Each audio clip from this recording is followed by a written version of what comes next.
What's going on, everybody? Welcome to Seasons 2 of Legacy's Journey, where we talk about creating what outlives you. I'm your host, Cameron Williams, owner of Kinley Consulting, where we focus on strategic financial growth for marketing agencies so that they can live the dream life they deserve and not be a slave to their business. And we do that through CFO services. Now, y'all, this is Season 2. This is the road to being $1 million agency. So, Season 1, we had great guests. But I told you I wanted to step it up. So I had to put out some feelers. I had to go do some research. I had to go say, who are some of these great people that some of the people I know follow and know? And so, some people are really quiet, like really subtle, really humble. But you can tell they're doing their thing because when you see their videos, you're like, man, they're making a great point. So, one of those people was the young lady that I have here to join us on today, Miss Megan. And I was just like, man, I think we need to have her on. So we reached out to her and she was like, you know what? I'm down. Let's do it. So ladies and gentlemen, I'm going to let her introduce herself. Megan, just tell the people, name of the company, how long you've been at it, and we'll jump into it. Amazing. Well, thank you for the warm welcome. I'm excited to be here. I can't wait to see where our conversation goes today. I know it's going to be super valuable. So like Cameron said, my name is Megan Huber, and I have been in the coaching and online education space primarily for the last 13 years. I have started a couple of different businesses, all in the coaching or consulting space in the last 13 years. And I say I've started a couple of different businesses because part of the uniqueness of my story and my journey is that in 2013, 2014, I had been in business for about 3 years, and I left my first business to work full-time for a mentor of mine who I helped build her close to $10 million coaching empire. I believe when I started working with her, she was doing low millions, but I was basically the person, kind of like the brain behind the scenes who was creating all the content, running all the programs. And I mean, she went from low millions to 10 million in like 3 years while I was there with her. So then I left, I came back into my business, and I've been a business strategic advisor to 6 to 8 figure coaching companies. Typically, we work really well with coaching companies who have grown very rapidly over a short period of time. And they went from maybe a few hundred clients to many multiples of thousands of clients. And their teams have grown like warp speed. And they get to that place and it's messy, it's chaotic, and clients are just leaving right out the back door. So my specialty in the coaching and education space has largely been program development, fulfillment of programs, client experience. How do we retain our clients for a longer period of time? How do we basically utilize our client base to generate a lot of referrals coming in? Because that's ultimately what leads to profitability and sustainability in any company, whether you're a coaching company or a consulting company or any company. We don't want to just constantly only be focusing on lead and client acquisition, because if we've got holes at the bottom of that bucket, those clients are just leaving right out the back door, and then you got to go back out and find new ones. You kind of never become profitable when you're operating that way. So that's been my specialty for the last few years. There you go. See, I told y'all. See? Beast. I mean, all right. Now, mind you, I'm taking my notes again. So we got started multiple businesses. I'm going to start there because y'all know running one successful one is hard. So she's at multiple. Help someone go from low millions to tens of millions. Advisor currently to multiple 6 to 8 figure companies. And part of her big strategy and her offering is, how do we retain? So we're not going to go the normal route because I feel like there's a lot right there to digest. Cool. So let's start with, balancing multiple businesses. Now, a lot of people will say, hey, it takes all the effort I have to grow one, not just the 6 figures, but to either multi 6 figures or get really close to the $1 million mark. You're saying that you're doing this with multiple of your companies. What is that balance like in order to give each one the proper attention that it deserves? Yeah. So this is, I think, one of the hardest things to do. And I have not done it successfully every single time either. Like, let's not sugarcoat it. and make it sound Okay. like any of us just come out of the gate and everything we touch the first time we do it, it works. Mm-hmm. So I think where I'd like to go with that question is first talk about some of the lessons that I learned when it didn't work very well.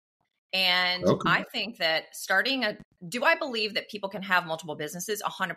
Absolutely. I think it is incredibly possible. I think that the most important thing is timing. I was actually asked this question the other day on a call. I was training inside of one of my clients has a multi 7-figure business, and I do some business training inside of her program. And one of the ladies came up, she had a question, and that was her question. She goes, she told me about her current business and where it was at. And then she said, and I want to start this other business over here. And she told me about that business. My concern with where her existing business is that her existing business is not even making $100,000 yet. Now she has another venture that does fantastic. So it's not her only thing that she's got going on. But my concern is if your existing business isn't quite yet hitting, maybe it's knocking on the door of 100K a year, but more than likely you're not ready to start a second business because the learning curve is insane. And if your business over here is not yet making 100K a year, I would even say if you're in low 6 figures, probably even high 6 figures, if you have not crossed into 7 figures yet, it's probably not the greatest idea. Although I don't want to shoot down anybody's dreams because I do believe there are people out there who could make that work. And so what I shared with this person, I didn't want to say, no, don't go start a second business, or yes, go start a second business, because it shouldn't be my idea for someone else. She should be very clear on whether or not it's the right timing for her. And one of the questions I asked her, Cameron, was, are you in a position where this business over here that's not quite making 100K yet, does it have to work financially for you? And she was like, yeah, it has to work financially for me. So in my mind, as a strategist, I'm thinking if this one has to work over here, you're probably not ready to start a second business because then you're going to be splitting your energy. And I said, the question that I want you to sit with is go write on a sheet of paper, how can I make a second business work right now? And the answer will be revealed to you. So I think that we have to become really good at self-evaluating ourselves, our bandwidth, our time, our skills, our know-how, the season that we're in, the season that our business is in, the season that our life is in. And does it make sense to start a second thing? So that's like, I think, my best piece of advice for anybody who's thinking about it and wondering when is the right time to do it. Only you really know that. The second thing I would really look at is what really is your skill set. I will be the first one to tell you, I do not possess every single skill necessary to grow a business by myself. I know what I'm really good at, but I also know what I lack.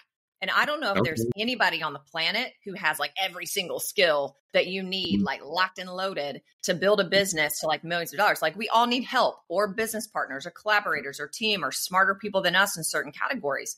So if you're someone who isn't great, let's say at marketing and sales, then starting a second business is probably going to be a struggle for you, because to get it off the ground and get momentum, the first thing you should be focusing on is making money. So if you don't have the time or bandwidth to just focus on revenue generating activities to get that thing off the ground, then it's probably not the right time. So, again, I just think you've got to evaluate that. You've got to know, where am I at in life and business? Do I have the bandwidth? Because if you're going to start a second baby, this was the other thing, like your ego really takes a hit. And this was what I experienced because I had been very successful in business, in the business that I had done for quite a while. But then you think in your mind, it's weird. It's like you think it's going to be just as easy and just as fast and just as amazing, just as quickly when you start the second business. But guess what? You have to start over from scratch. You've got to be a beginner all over again. You have to start at zero, which means you have to treat that business just like you treated the first business that you started. And you've got to go back to bare bones basics.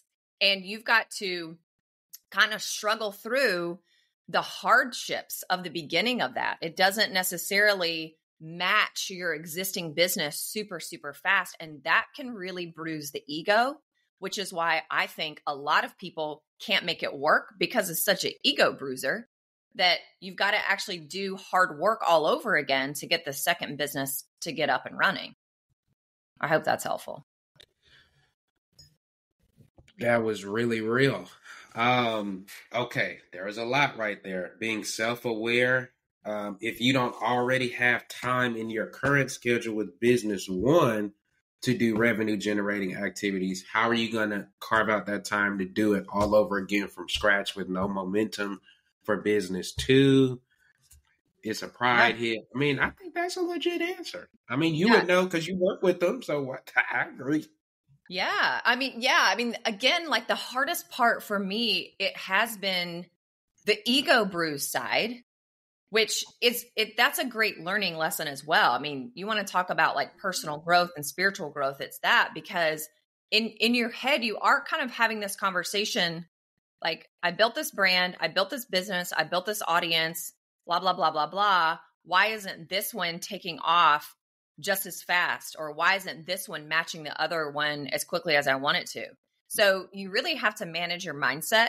Also, at least for me in the coaching space, and not everybody has this thought, but one of the things that I learned about just my thinking process and my belief systems one of the first times when I started a second business, when I was running another one, I was so afraid when I started it because I was like, my audience is going to be so confused. Number one. The second thought was my audience is going to think I'm just a broke joke. And that's why I have to start this second business. And so you really learn a lot about your belief systems and what's running the show. And, you know, if I go back and I look at if what's running the show is I'm going to confuse my audience because now I'm coming out with a second business and a second message and a second everything. And if I'm concerned about what they're going to think about me, whether they think I'm broke or they think I'm sleazy or they think I'm something else, if that's running the show, then you don't actually do the things that you're supposed to do to steward a business so it can actually grow. So then it sort of like grows really slow. And then you're working really, really hard. And now you're working really hard in two. Then, you know, it's a vicious cycle. And then you think, well, maybe I don't know what I'm doing. It's a very vicious cycle. So, you know, I just want to share some of the realities of what goes on in our heads as entrepreneurs. And none of us are immune to those thoughts. And you can also, when you recognize, okay, well, that's a pattern now. I get it. Maybe I should be thinking a different thought, because if I'm thinking I'm going to confuse my audience, I'm never going to be able to grow multiple businesses. It's just not going to work, you know? Okay, so that made me, and I just wrote this down. So because you said that, do you think it's possible to have two types of branding, two types of messaging, and all of the double, and still get the job done? Because I can understand that, because like, for example, in our case, we've created a course for accountants. And then of course we help agencies with their CFO stuff. Two completely opposite directions. And I know exactly what you mean about, like, okay, how do I put time here? How am I grow this? Well, if I post about it, does that confuse my current, audience about, oh, I thought he helps us. What is he doing the court? Like, so I get it. Do you think it's possible to have two active brands that go in completely opposite directions?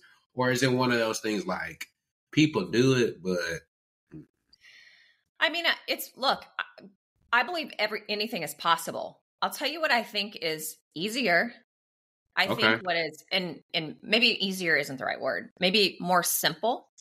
What is more simple, and this is what I've also learned, is look at your existing audience, your existing skills that you've built in your initial business, or then the business has been here the longest, and how can it be transferable? And I'll use myself as an example. So I've been in the coaching and online space for 13 years in a couple of different capacities. I said I also was the director of client success for someone else's business in between my business coaching companies. And I have grown my business predominantly online using the power of social media platforms, whether that's creating content that's written or a podcast, Facebook groups. I largely grew my business on Facebook for 13 years. did a little bit of networking in the in-person networking in the early days. The power of video on social media, I've really utilized that. So I know how to use online platforms and social media to grow an audience, to communicate with people, to acquire leads, to close sales. I know that process. I understand it. So Right. I recently have added another stream of income and have started an affiliate business. Now I'll tell you what I've done there. All those skills that I've built in the coaching business are transferable to affiliate marketing, because guess what I'm doing? I'm using social media. I'm using content. I'm posting. I have a lead acquisition process. I have a funnel built. It's all the same skills.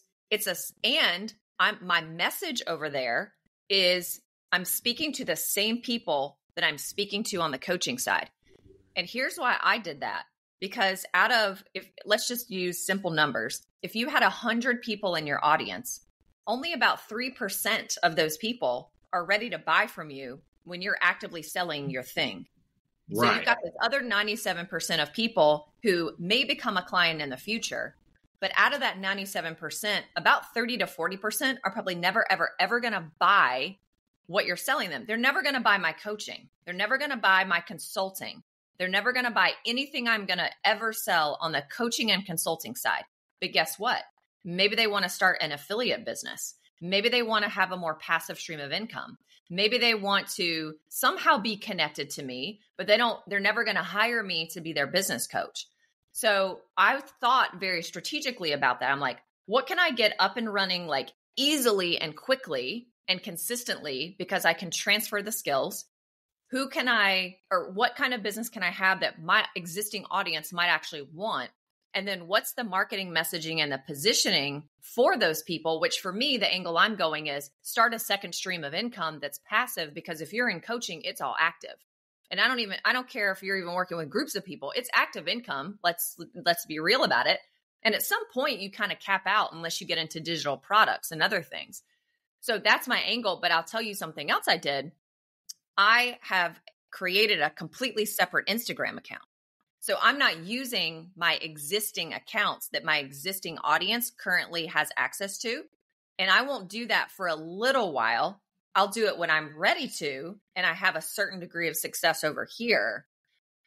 So that's one of the ways. So you also asked, like, how do you balance that? I'm going to be honest. It's a lot of work. I mean, on the affiliate side, it's simple. It's literally, I mean, my funnel's built. So you're basically creating content every day, and you're creating Instagram reels, and you're engaging with people. I mean, and you're having conversations with people. That's really all it is.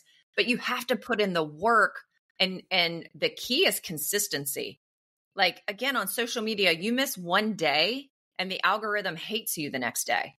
So it really is a consistency play. And if you've got the I don't know, if you've got the grit and you've got the perseverance to be consistent, no matter what is going on in your life, and no matter what your life environment or life circumstances look like, because let's be real, that's what actually takes us out of the game. Because like, oh, we just got a new puppy on Saturday. My kitchen is a mess. My kitchen's dirty. I've got a 13-year-old. She's all, we have so much going on right now. But guess what? If I'm serious, I have to be consistent. So it's possible, it's doable. It's not super easy when it's just you, yourself, and I, because it's time, right? It's time. So as you get things to a certain place, you got to bring folks on. I mean, I talked to somebody the other day. I'm like, hey, I know how to create my content. I can do it fast, but I need somebody else to repurpose it for me, because that would probably save me 3 hours a day, every single day. If I just, with the new thing that I'm doing, it would save me so much time, right? So then you leverage other people and their skills. Once you get things like, I know what to do that works now I need to plug somebody in so that they do that. But I had to figure out how to make it work first. Does that make sense? Right. It does. Okay. All right. She just gave you the roadmap. She broke it down for you. Okay. Now, another thing I got right here in my notes that you said. So you said the advisor to 6 to 8 figure company. So we got to talk finances. So let's talk from the I guess we'll say perspective of money thinking. You talked about stewardship, so I already know what kind of wave you on. So shout out to that. Yes. Because we represent Jesus here. Yes. But when you start talking about taking people from six figures to seven or 7 to 8, now we're talking about a mindset deal.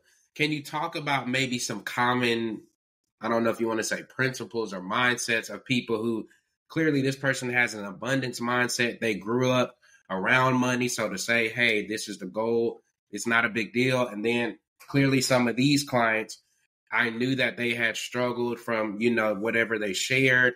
And it was a hard thing to try to get them to flip that switch because they grew up thinking to get money is hard or I never had it. Can you talk Yeah. about that for us? Yeah. Yeah. I mean, I have worked all the way from, so over the last 13 years, I've worked with people who have no business at all, and they haven't made any money yet in their business, to people who are making six figures, multiple six figures, low seven figures, high seven figures. And one of our consulting clients has a company that does about 40 million a year, which they did in 3 years. So you want to talk about like fast, crazy growth. Like it's really fast. So that's like money right there. Yeah. So there's a really big spectrum there. Now, I'm going to be really frank. Most people, no matter what level they're at, that I've noticed, have money problems. And it's not the same for everybody. But even at 7, 8 figures. So on the consulting, I've got a business partner as well. I do multiple things. And my business partner and I go into a company, and we'll take the one that's 40 million as an example. And before we like really get going with them on like fixing things, we start with an audit. And the way that we know there's like money stuff going on is if they won't give us their financials, if they kind of hem and haw around on that. So again, I know I'm circling around. I'll answer your actual question in just a second, but I do just want to give a plug for retention and referrals. When your company gets to 7 and 8 figures, you will be breaking even or losing money. I see it everywhere I go. People are either breaking even or they're losing money because they have such low retention and their clients are not bringing in referrals. I mean, we've seen companies have retention as low as 2%. So I don't care if you're making $2 million a year or 10 million or 40 million. If your retention is 2% and almost none of your clients are bringing in referrals, you're not making money. You are spending gobs of money on team and you're spending gobs of money on marketing, usually paid advertising. But those dollars you're spending turn into clients and they're just leaving, which creates a whole lot of money stuff. What I see when people do get to the level of making 7, even low 7 figures, because I have a client right now, they've got 2 businesses. They have a network marketing business. They have a coaching business. They both make millions. They're at the tippy top of their network marketing. They're like stars in the network marketing space, very well known in the coaching space as well. And then I've got clients who are making 8 figures. The pressure to continue making money, to continue making more money, and to pay for all the people that you now have to pay and pay for all of your obligations. The pressure is almost too much. That's what I see at that level. It's the pressure because they all still have mindset stuff around money, but it shifts. It's like either I have to prove or now I have to take care of this family, because family is involved with the business, or there's pressure to keep it up because now I have team, I have all these things. So that's the thing I see at that level. At the lower levels, I think we believe, because I didn't grow up with a silver spoon in my mouth. I grew up in a very small southern town in North Carolina. So shout out to my southern buddy here. You're in Atlanta. I'm from Pittsburgh, Carolina. Pittsburgh. It's small. There were 2,000 people who lived there when I grew up there. We had like 2 stoplights. We had a Hardee's. We had a Piggly Wiggly. It's a little bigger now because big companies have come in and bought up all the land around it. So it's changed quite a bit since I grew up there. My parents still live in the house I grew up in. But I grew up very small town. My dad was a lineman for the electric company. It was CP&L, now Progress Energy, now Duke. But he was a guy climbing poles. He worked there for 48 years. My mom was a Ooh. teacher. So I didn't grow up with lavish anything. And I Right. didn't grow up around entrepreneurs either. Now we were not poor. We were not poor. We were very middle class people. We had things. We always ate. Like there was never like this big money struggle in my house. But we weren't going on cruises and flying anywhere. Like we weren't doing any of that at all. Right. And I think some of us who grew up that way, we think it's a worthiness and a deservability. Like, I'm not worthy of the money. Only these people over here are worthy of the money, or only these people over here deserve the money. I knew How I does grew that up. affect their performance then? Yes. Yeah. I also grew up with one of my parents would always kind of criticize people who had money. Like they just want to showboat.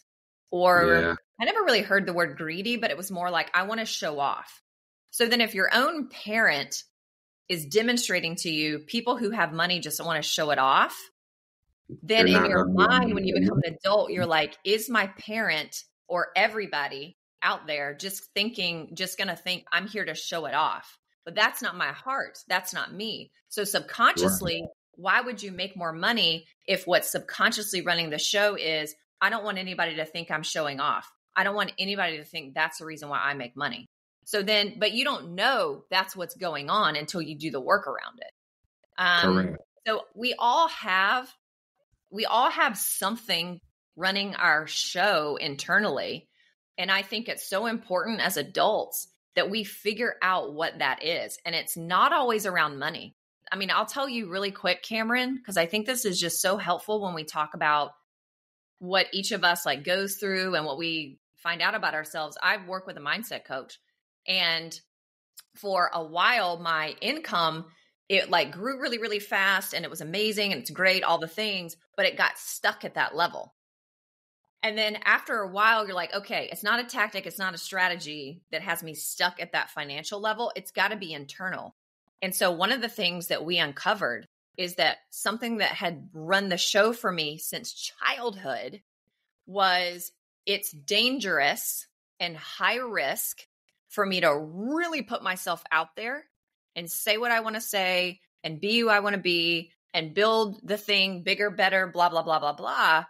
Because internally, I had this idea that people are going to judge my character, and it feels too dangerous and risky if people think something about my character, my heart, or my soul that isn't really the truth. Like if somebody thinks something bad or wrong about me, because I also have a pretty strong like moral ethical compass, but that's just a thought.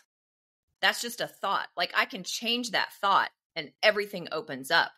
But it took me a while to like peel back the layers to even be able to pinpoint, oh my gosh, that's what it is. Because you can have all these desires to have more and be more and have bigger businesses. But if what's running the show is, oh, but it's too high risk to put yourself out there, but you have to put yourself out there more to grow more. And so those are conflicting ideas.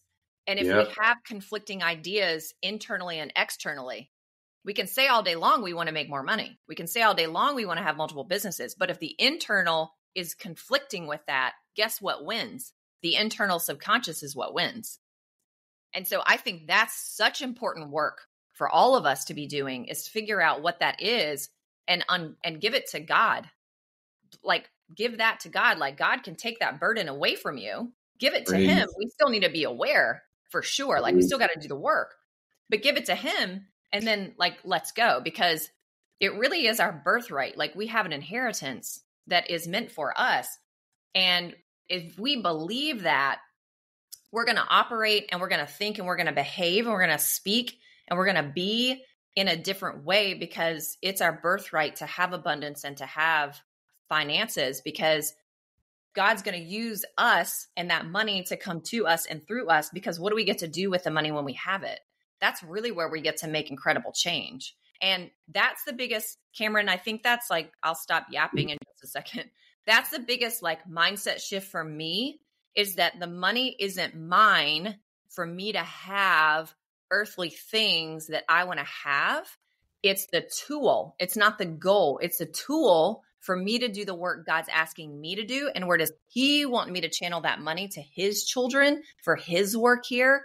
And when I got that and really understood that, that's when things really shifted for me, because it became not about me and what people think about me. It became about God and what I'm doing for him here. That was the biggest game changer for me.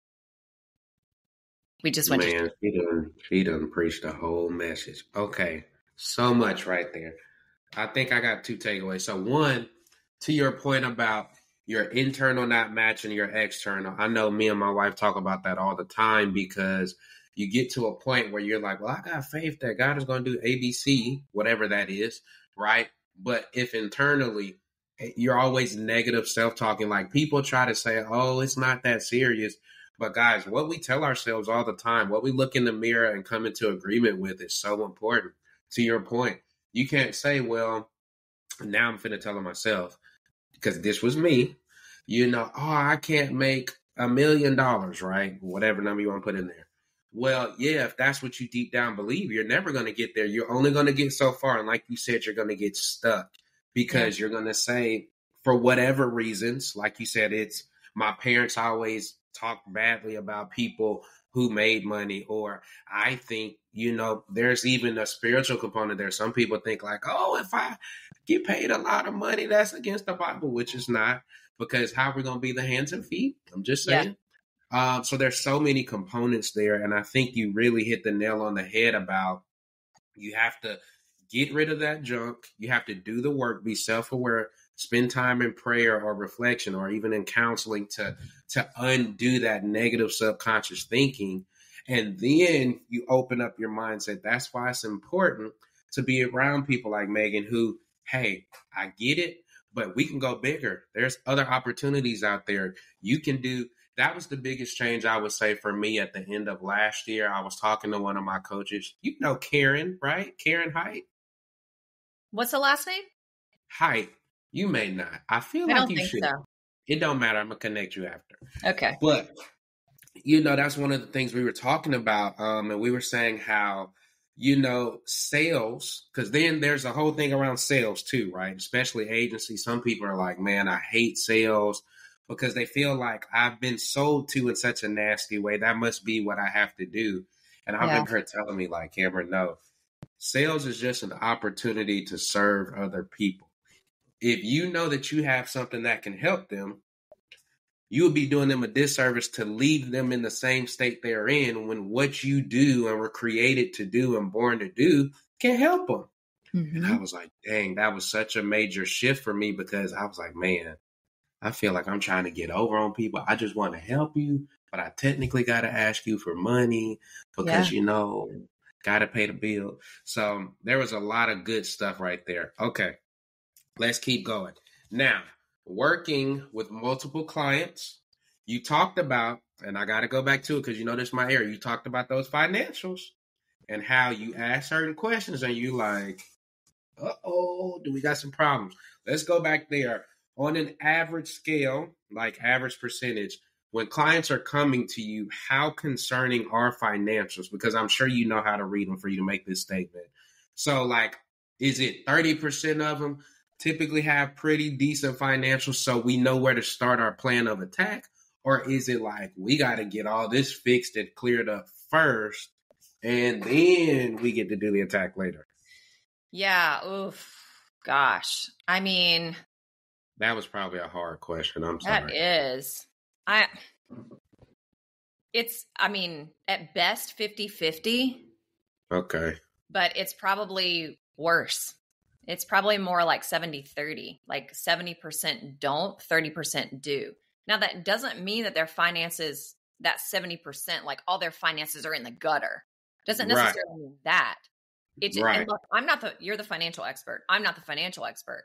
But they are making decisions that don't make sense, right? So they're making decisions that don't make sense from a financial stewardship place. Yeah. Like again, this was one of the biggest lessons I had to learn because I didn't grow up in an entrepreneurial household, and nobody teaches you this like before you become an entrepreneur either. But a lot of people, and again, we think, I just really want to stress this. We think that just because someone makes a whole lot of money in terms of like revenue and sales, that they must have the whole financial pillar figured out. No. It's not true. It's not true. It's the CFO. I'm just telling y'all now, it's not true. And look, I'm not the CFO, so I'm not like telling people how to run their finances from that perspective. I look at their finances from a different lens because it's showing me what I need to know so I can do the work I do inside the company. Because if the finances are messy, there's problems there, but it's information that gives me details and insight and facts that help me do what I do better. But I'm not doing what you're doing with people at all. But so I think that the people who are not making like millions of dollars, you gotta get like eradicate this thought that people making a lot of money have the money stuff figured out. Now, what we see a lot of people doing, I think, prior to making 7-8 figures, but I still see this at that level for sure. Predominantly and this is how I was making decisions back in the day as well. We'd make decisions just based on how much money is in our bank account. So it's like, can I afford this program? Or can I afford this team member? Or can I go buy this? Well, let's just go open up Wells Fargo and let a Bank of America. Let's just go check to see what my numbers are in my account. Oh yeah, I have enough money. Let's go do it. Now that if you make decisions that way on your way to 7 figures, when you get to 7 figures, you're in heaps of trouble financially because you cannot make decisions like that financially. You cannot do it. And again, it's those internal belief systems that are running the show. So, if you can't project your finances in the future, if you can't, pay your taxes quarterly, if you are, having to move around like credit cards and blah, blah, blah, this and that, just to pay your team every single month, like you should have like some warning bells go off. And I think one of the most important places to look is the mindset piece. Like I'll tell you also, I've worked with a financial coach. This was quite a few years ago. I had like a certain amount of credit card debt that had just been there, honestly, since I had gotten out of college, and I'm 41 now. And it had just sort of like slowly continued to go up. And I just sort of like let it hang out there. And I was like, you know what? Like I'm in my 40s, like this has been here since I was in my early 20s. Like it's probably time to do something about that, because just saying I want it to go away, it wasn't doing anything. I'm like, I'm going to hire a financial coach. And she was not someone who did anything with mindset, nothing with mindset. It was just the numbers and spreadsheets and projections and this and that and blah, blah, blah, blah, blah, so I could pay it off. It was such a mind screw up for me. And because my issue was less about the facts and figures, my issue was more about the mindset that was creating the financial issue. And so I think it's so powerful that any of us who are helping people in business categories, one of the biggest reasons why our stuff isn't working or it's broken or we see patterns over and over and over again, whether it's in marketing, sales, finances, client delivery, anywhere, team, anywhere. We've also, and it's not like you have to do one, then do the other. It's you do it at the same time. It's mindset, it's belief systems, it's perceptions, it's the filter that we see the world and ourselves through. That's creating the problem, because that filter, it's what's driving our thoughts, our actions, our behaviors, and our ability to make decisions. And it's that then is creating the outcome. So it's a both and. It's this internal mindset stuff. We got to change our perspective around money or ourselves or the purpose of money or what money means or how to handle money and all that stuff. And we've got to get the finances in order just from like a strategic, tactical perspective as well. Okay. Y'all, you see when she start talking, there's a lot of gems she dropping in there. Okay, I wrote this down. You said, don't just live making decisions off what's in the bank, because that's going to get you in trouble. And we see that when we take clients, they're like, I just don't understand why I make 50 grand a month or whatever the number is. But it's like it's not in my bank account at the end of the month. And to your point, it's because I'm just looking at what's in there, making my choice. Versus the clients who we are doing those projections for, and we have the graphs and all the fancy percentages, they're like, okay, I know that slow season is coming in 2 months. Mm-hmm. Let me start storing up, or let me kind of back down or change hours for the team, etc. We tell people all the time, looking forward is so important, or else to your point, you just live your life. And that's okay, but that's not what's best for business. So I think, and we tell people all the time too, you said my other favorite thing, the numbers tell a story. People are always like, Cameron, how do you get all this stuff just from looking at numbers? Because I'm like, it's just telling you human behavior. You know, if you made 50, you spend 30K, so there's 20 left over. Well, you don't see the money in your account because you took distributions of 18. Mm-hmm. Then it's like, well, no, I didn't take 18. I'm like, I can show you. What else? Here's what else we do too, Cameron, because look, at the end of the day, most of us did not grow up in a wealthy household. So most of us didn't come from money. The majority of people in the United States did not come from money. And I did this a little bit, never like extravagantly, but I certainly have seen it a lot. But there is like almost like this place inside of us that when we finally start making real money, it's like in your head, it's like, now I can finally have things that I want. Yeah. Like now I can do the shopping. Now I can have the shoes. Now I can have the house. Go on vacation. I can go on vacation. And I bet what you see a lot, because I've seen this for 13 years, is people, they start making more money in the business and they increase their lifestyle at the same pace. That's exactly what I see. Because to your point, oh man, well, hey, we wanted to go on vacation, or hey, we needed these improvements on the house. And I'm just like, well, I get that, but but then, you can't say, let me rephrase that. They give me the power to say, like, you can't do it, but in being honest and understanding human behavior, if you never made 50K in a month before, I'm not necessarily mad that you're enjoying it. You just need to be aware, hey, next month, you're not going to have 20. You're only going to start out with 2K in the bank because you spent 18. So it is a very balanced, very hard balancing act to really coach up. And then that's my other thing. Don't even get me started on how I think the accounting industry is just failing clients, because we're not doing the hard work to give the value, to explain these numbers and the stories and what it means. We like to just send you the report, and then all the clients, oh, okay, thank you. Yeah, right? I would say that's my biggest complaint about my accountant. And I want to switch accountant. You know what? You can tell the world. Tell us about your. I say to my husband all the time. I'm like, because I'm from the coaching world. So I have this expectation now, like, you're going to do more than just like hand over, like just do the minimum. And I'm like, but I want to understand this, but I want you to guide me. I want you to kind of coach me. I want you to tell me like what's up ahead, there's zero of that. And I'm like, then what's the value? Because I actually know how to do accounting. I took it. My mom was an accounting teacher. I took a lot of it in college. Like, I love a spreadsheet and numbers. I could do my own taxes. I can do my own. You know why? I can answer this one. Because we were told that telling you that, like, these are office supplies, that's value. And I'm like, that's not value. Value is saying, hey, you told me you wanted to hire somebody in Q2. Hey, you only make 10K net income. You told me their salary is going to be 6K. That's going to bring you down to a super close margin. I think we need to wait till you get that to 15 or 20 grand. And then I'll tell you, go ahead. I know it may be harder, but let that be some inspiration to help you to hit those sales goals. But we don't do that. And I have to tell people all the time, especially on discovery calls, hey, there are levels, just like there's levels to any other coaching or any other business or marketing strategies. Like, there's the bare minimum bookkeeper. They're great at literally, these are office supplies.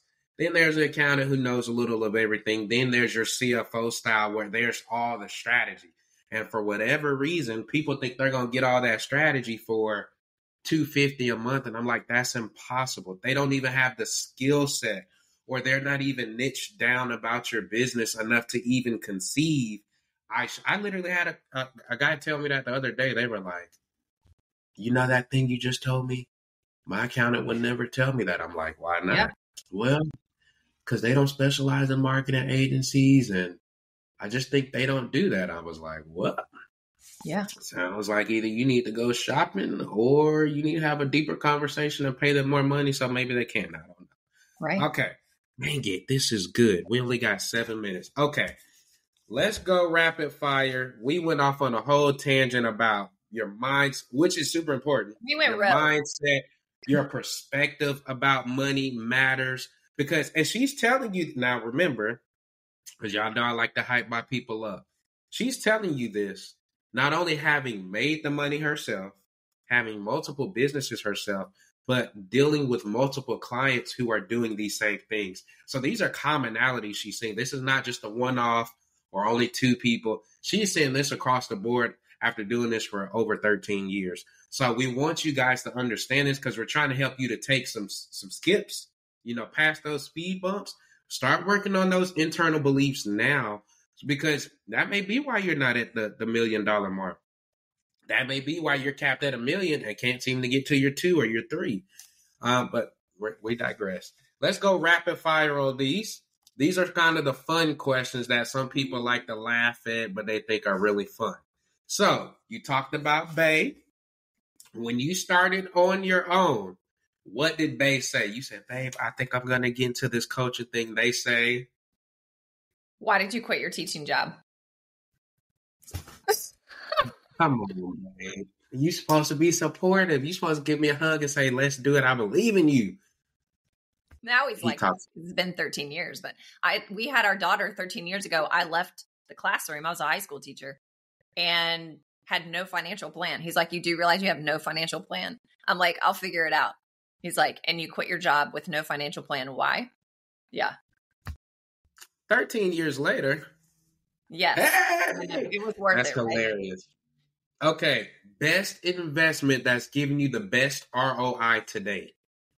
Oh, the best investment was when I left the job that I had working for my mentor and we grew her company. The guy that I hired in January of 2017, when I came back into my business, I worked with him for 4 years, and it's Adam Urbanski. He has a program called Rev Up Your Revenue Intensive, and it's a 90-day program. It's just focused on making as much money as you can. It's the best thing I ever did to jumpstart, and then I continued to work with him for 4 years. It's the best investment. There you go. It's had the greatest return. I love it. Okay. What are some things you do to connect with Babe and the 13-year-old throughout the week to kind of keep that balance? So my husband is a high performance coach. We both work out of the home. So there are moments throughout the day, like we cook all of our meals together. We work out together. So we work out together. We cook breakfast together. Yeah, that's why I have a messy kitchen, because we literally make fresh meals 3 times a day. I'll always blame the husband for the kitchen not being clean. That's messed up. So, we connect that way. And our daughter's 13. She walks into my office. My door's right over there. As soon as my husband picks her up, she comes in here as soon as she walks in the door, and we connect for 5-10 minutes. And that's, what we do on a daily basis. There you go. There you go. All right. If you could go back in time, knowing every single thing present day, and you had like 5 minutes to talk to your college and high school self, you go back and tell them what? Oh gosh. Yeah. I would tell her to pray a lot more. Lot more, because the answers come to you through prayer. I would also say to think and play, ask, and build way bigger than you are. Like, play bigger, ask bigger, do bigger, be bigger, like just bigger, and be consistent. I would say consistency is probably the biggest lesson that I have learned as an entrepreneur, because if you're not consistent, it's the killer. If you're consistent, you can do anything. All right, rolling right into that one. What has being a business owner taught you about yourself as a person? Well, I think this whole conversation has really shared that. It's shown me my limiting beliefs. I mean, Mm-hmm. it's like it's shown me my limiting beliefs, but limiting beliefs that I created and I can see the patterns of from like the age of 5 years old.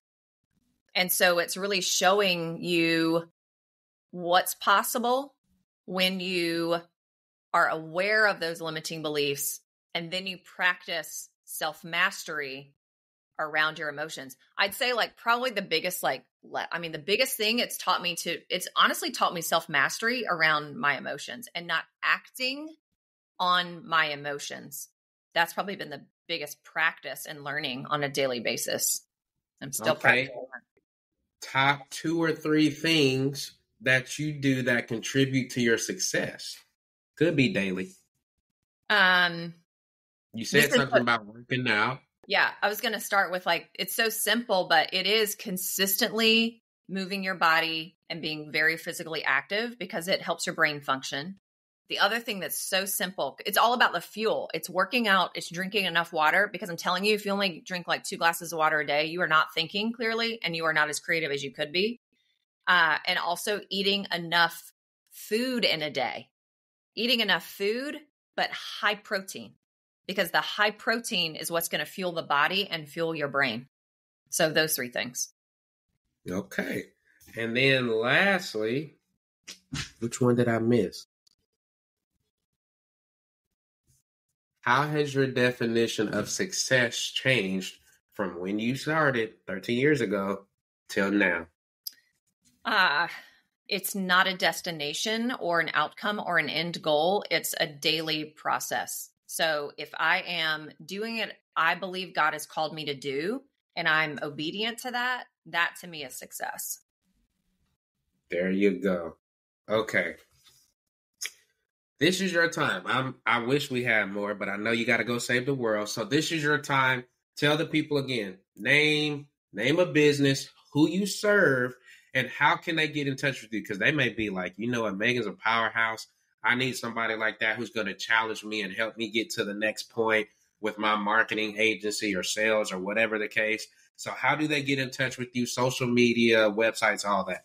Yeah. So Megan Huber, Business is Structured Freedom. And we work with mostly coaches, online creators, online educators who are anywhere from 6 to 8 figures.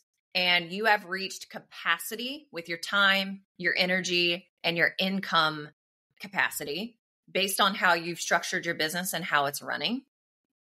You can find me on Instagram and Facebook at Megan J. Huber. Middle initial is J, so Megan J. Huber. And my website is meganjohnsonhuber.com. There you have it. So you see the type of people we bring in on for season 2. And I don't even know if we really dug into everything because I feel like she just came out the gate, just swinging on it. So, Megan, it was a pleasure having you. I'm glad we were able to connect. Glad you decided to take time out to come on here. We appreciate you. Everybody, if you love this episode, share it.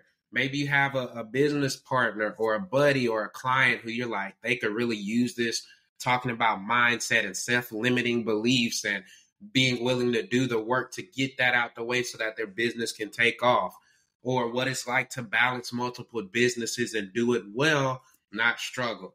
Those are the type of people that you need to send this to, tag them, hit the like button, share all that fancy stuff. Again, she told you how to get in touch with her. Make sure you put the J in there just in case it's like 5 other ones so you know who the right one is. But guys, we are so happy to have you. Megan, thank you again for coming. Any last words? Play big and pray hard. Play big and pray hard. There you go. All right, y'all. Until the next episode, we'll talk to you guys soon. Take care and be safe. See ya.